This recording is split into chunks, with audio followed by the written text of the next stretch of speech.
ఏలూరు నగరం రామచంద్ర ఇంజనీరింగ్ కాలేజీలో జరిగిన భారీ దొంగతనానికి సంబంధించిన సీసీటీవీ ఫుటేజ్ను ఏలూరు పోలీసులు రిలీజ్ చేశారు. ఒక దృశ్యంలో ఒక వ్యక్తి మాస్క్ ధరించి బ్యాగ్ మోసుకెళ్తున్న దృశ్యాలున్నాయి. తర్వాత వెంటనే ముసుగులు ధరించిన 5 వ్యక్తులు లాకర్ని మోసుకెళ్తున్న విజువల్స్ రికార్డ్ అయ్యాయి. సీసీటీవీలో సమయం 1:13 చూపిస్తోంది.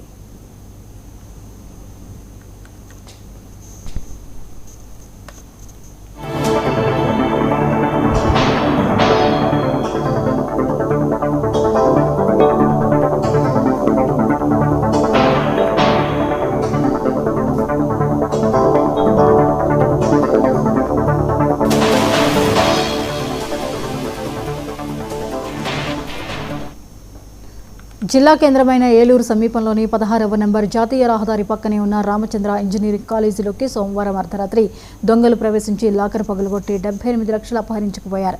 సెక్యూరిటీ కనుగప్పి వెనుక వైపు నుంచి లోపలికి ప్రవేశించిన 6 దొంగలు ఈ నేరానికి పాల్పడ్డారు. పక్కనే ఉన్న మరో లాకర్లో 75 లక్షలు ఉన్నాయి.